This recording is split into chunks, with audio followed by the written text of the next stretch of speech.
Perkenalkan, nama saya Cristovaldo Fortunando. Saya dari Proditik kelas C jam sore. Pada kesempatan kali ini saya akan menjelaskan betapa pentingnya perkembangan teknologi dan literasi informasi untuk menjaga ketahanan negara. Perkembangan teknologi yang sangat pesat menuntut kita untuk aktif dalam melakukan literasi informasi. Hal ini karena kemajuan teknologi sudah sangat pesat terjadi, terutama dalam mencari informasi dengan genggaman tangan. Mengapa dikatakan genggaman tangan? Karena pada era sekarang sudah banyak peluncuran-peluncuran alat komunikasi yang sangat maju untuk menunjang pencarian informasi dengan sangat mudah, bahkan hanya menghitung detik. Hal ini menuntut kita untuk bijak dalam menyaring informasi dan mencari informasi yang mana informasi yang baik dan yang mana informasi yang buruk. Peran penting mahasiswa juga dituntut dalam menjadi perubahan di negara Indonesia. Hal ini sempat diungkapkan sebagaimana bahwa mahasiswa merupakan agent of change, yang mana mahasiswa dituntut untuk berpikir kritis dengan kemajuan teknologi. Mahasiswa juga dituntut agar bisa menyampaikan pemikiran-pemikiran yang lebih membangun dengan kemajuan teknologi, sehingga mahasiswa diharapkan lebih pandai dalam menyaring dan mengolah informasi agar menjadi lebih baik, dan begitu pula mahasiswa dituntut menyampaikan informasi dengan sangat baik kepada masyarakat agar mudah dipahami. Berikutnya kita mengetahui bahwa literasi ini sendiri dikatakan menjadi proses di mana kita mencari dan mendapatkan informasi dengan melakukan membaca, mendengar, dan melihat. Tidak hanya dalam konteks pembelajaran, namun literasi sendiri kita dapat temukan dalam kehidupan sehari-hari. Literasi dapat berupa literasi positif dan literasi negatif. Hal ini karena literasi terjadi dengan sangat mudah, bahwa literasi merupakan istilah yang pernah dikemukakan oleh seorang ilmuwan yang bernama Paul Surkowski.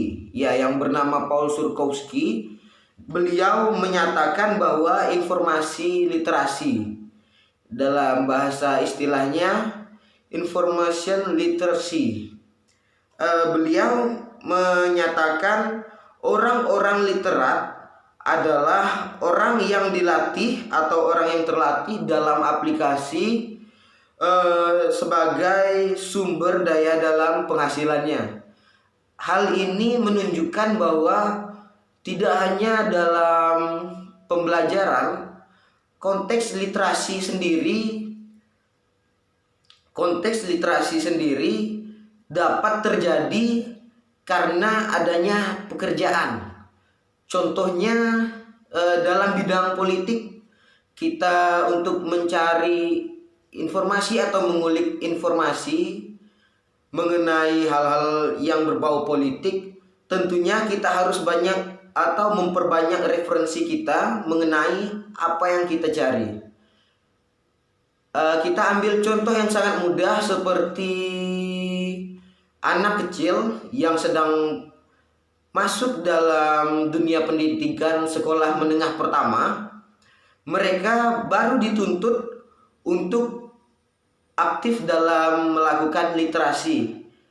Pada tempo dulu hal tersebut dilakukan setiap pagi sebelum kegiatan belajar mengajar dimulai. Mahasiswa dituntut bukan mahasiswa tapi siswa dituntut untuk melakukan baca mengenai buku literasi yang sudah dibawa mereka dari rumah, yang belum mereka pahami, untuk dibaca, dicatat, kemudian dipelajari. Setelah guru masuk ke dalam kelas dengan lonceng yang sudah ditentukan waktunya untuk melakukan jam pelajaran, siswa tersebut dipanggil satu-satu ke depan untuk memahami apa yang telah mereka baca, apa yang telah mereka tulis, dan apa yang telah mereka pelajari. Siswa tersebut disuruh maju ke depan untuk menyampaikan, bukan menghafal, namun menyampaikan apa yang sudah mereka pahami dari poin-poin yang mereka catat. Di sini sejak sekolah menengah pertama sebenarnya kita sudah dituntut untuk lebih aktif melakukan literasi, karena dalam pendidikan sekolah menengah pertama siswa sudah dianggap mampu untuk menyaring informasi yang lebih baik, atau siswa sudah mulai mengerti, berpikir tentang hal-hal yang mana yang boleh dilakukan dan yang mana yang tidak boleh dilakukan. Giat dalam belajar atau apapun itu, siswa SMP sudah mengerti. Sedangkan pada masa SD, kita kembali ke masa-masa sebelumnya terlebih dahulu. Pada masa SD, siswa sekitaran kelas 1 hingga kelas 5 itu belum tentu memiliki pola pikir yang sudah dewasa, menyadari bahwa pentingnya belajar untuk masa yang akan datang. Yang mana pada siswa kelas 1 hingga kelas 5 SD, saya menyimpulkan bahwa siswa tersebut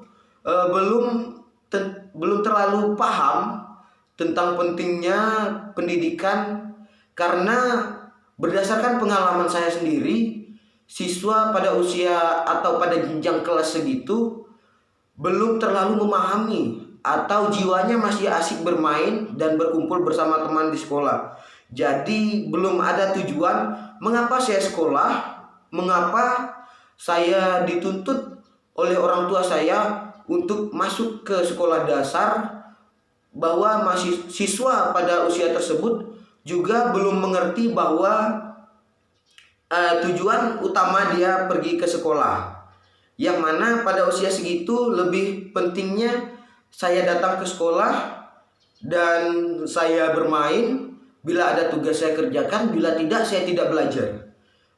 Dari situ kita dapat melihat bahwa kurangnya literasi anak-anak karena bimbingan orang tua di rumah, yang mana orang tua tidak memberikan family time. Yang bisa kita ketahui bahwa di daerah-daerah juga pada anak usia segitu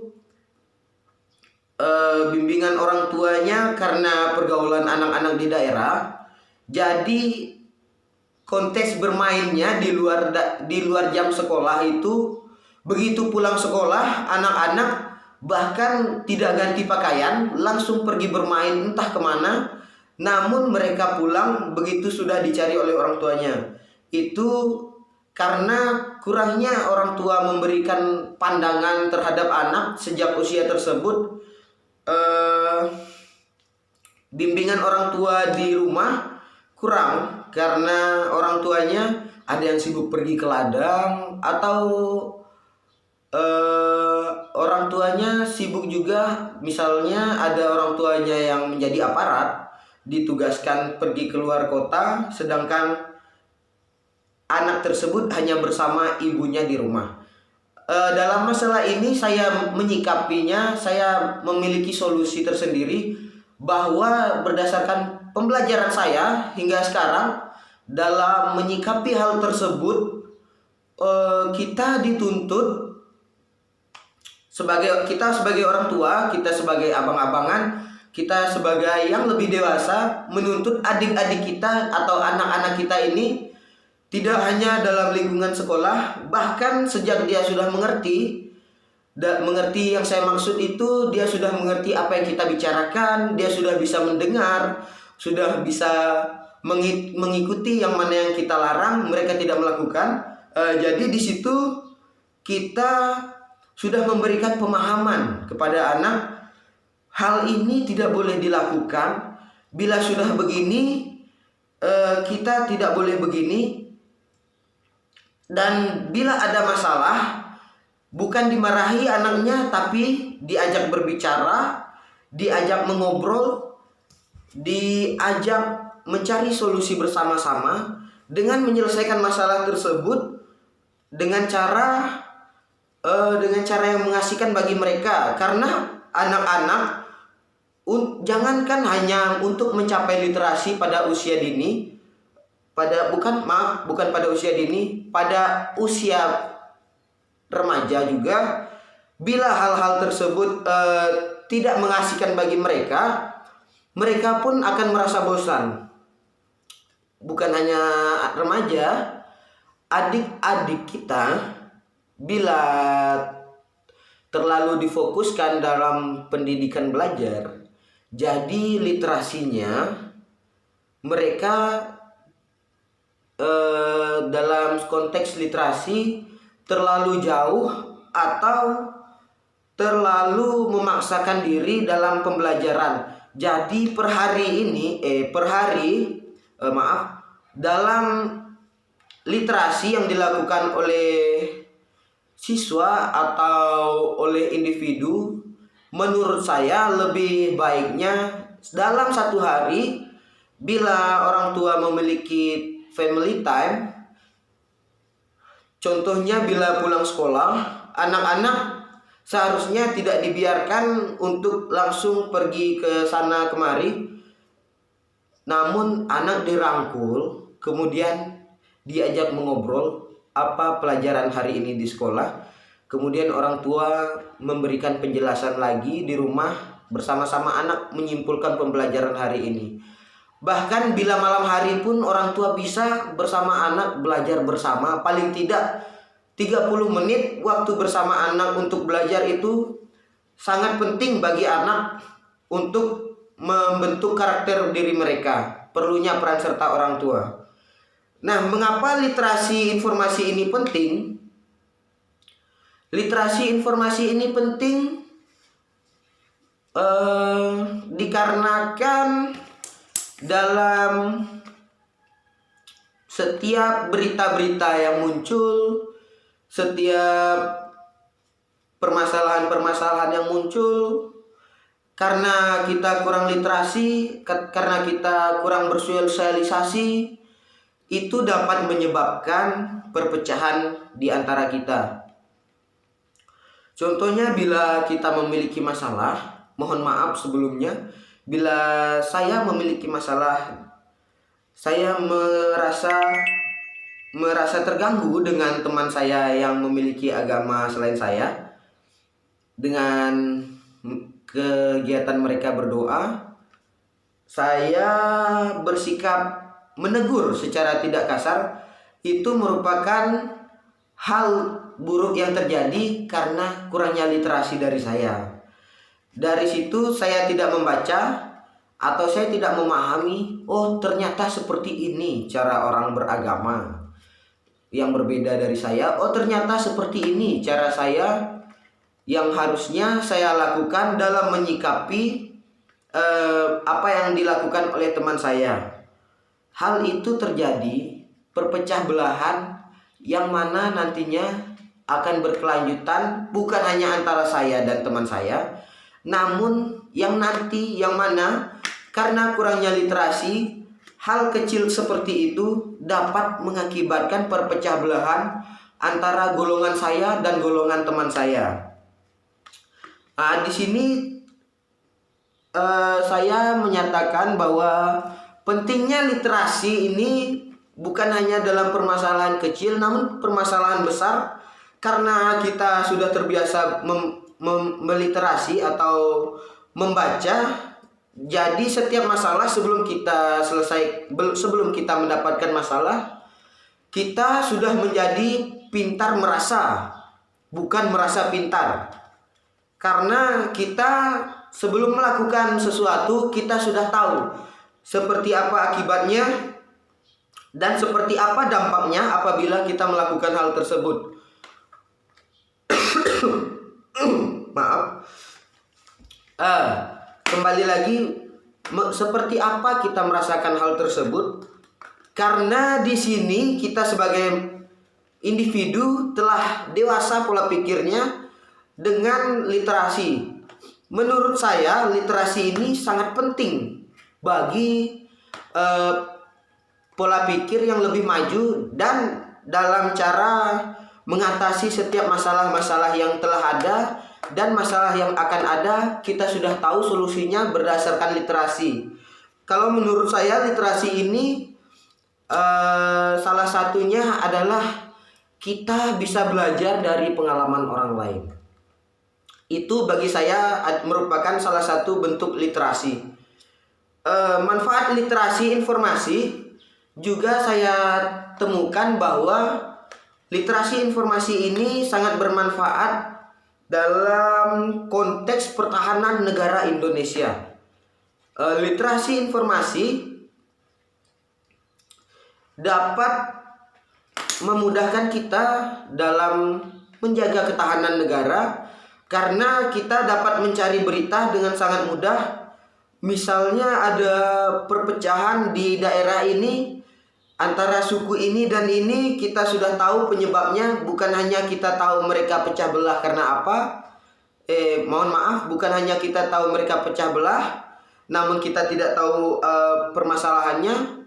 Hal ini karena kemajuan teknologi, kita sudah tahu apa penyebab mereka berpecah belah, sehingga kita di daerah-daerah lain, apabila yang terjadi konflik itu adalah suku kita yang berada di daerah tersebut, maka kita sudah mengambil pemikiran bahwa oh, ini salahnya si ini, dan kita sudah bisa menyimpulkan solusinya agar saudara kita yang lainnya tidak terpengaruh untuk terjadi pertikaian antara suku ini dan suku itu juga, yang mana nantinya semuanya saling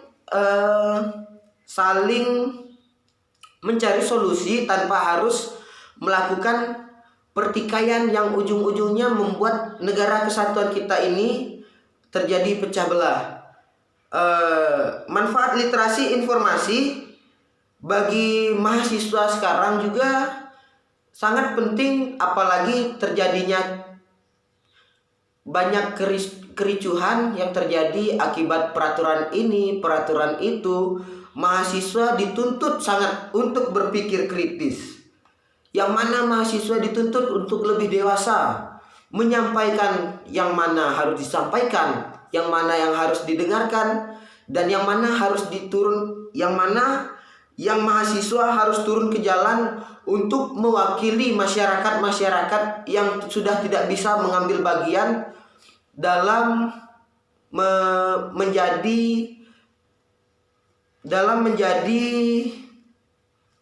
yang mana masyarakat, mohon maaf ya, yang mana masyarakat sudah tidak bisa ambil bagian untuk menjadikan dirinya sebagai agents of change. Karena mahasiswa pada saat sekarang memiliki peran yang sangat penting dalam perubahan dan menjaga ketahanan negara. Karena dalam pola pikirnya mahasiswa sudah dituntut untuk berpikir lebih dewasa dalam menyikapi hal ini dan menyikapi hal itu. Mahasiswa juga sudah sangat dilatih untuk mempelajari hal-hal yang tidak akan didapatkan di kampus. Jadi mahasiswa tidak monoton hanya belajar, oh hari ini saya belajar ini, jadi saya tidak perlu untuk mempelajari hal ini. Bukan seperti itu, tapi mahasiswa sekarang sudah, oh misalnya saya mengambil jurusan TIK, kemudian saya sangat perlu mengetahui apa informasi yang ada dalam lingkungan pendidikan Pancasila, seperti itu. Jadi mahasiswa inilah sebagainya apa itu pentingnya literasi informasi. Bukan hanya monoton kita mempelajari satu hal, namun kita sangat perlu untuk mempelajari setiap masalah yang ada, bahkan setiap yang akan muncul di kemudian hari. Karena kita literasi, kita mengetahui, oh karena ini nanti ujung-ujungnya kita bisa terjadi begini. Dari situ kita sudah bisa untuk mengantisipasi dengan cara melakukan kumpul atau melakukan dalam kata yang mudah dipahami yaitu rapat. Untuk berkumpul rapat membicarakan apa yang telah ada hari ini dan bagaimana solusi berikutnya. Mungkin begitu saja penyampaian materi dari saya. Akhir kata saya mohon maaf apabila ada kekurangan kata atau kata-kata yang tidak patutnya saya ucapkan. Saya atas nama diri saya, Cristovaldo Fortunando, menyampaikan materi yang saya ketahui dan apa yang saya pelajari dengan referensi-referensi saya berdasarkan pengalaman-pengalaman saya. Demikian saya ucapkan terima kasih. Mohon maaf apabila ada kesalahan. Sampai jumpa di video berikutnya. Terima kasih.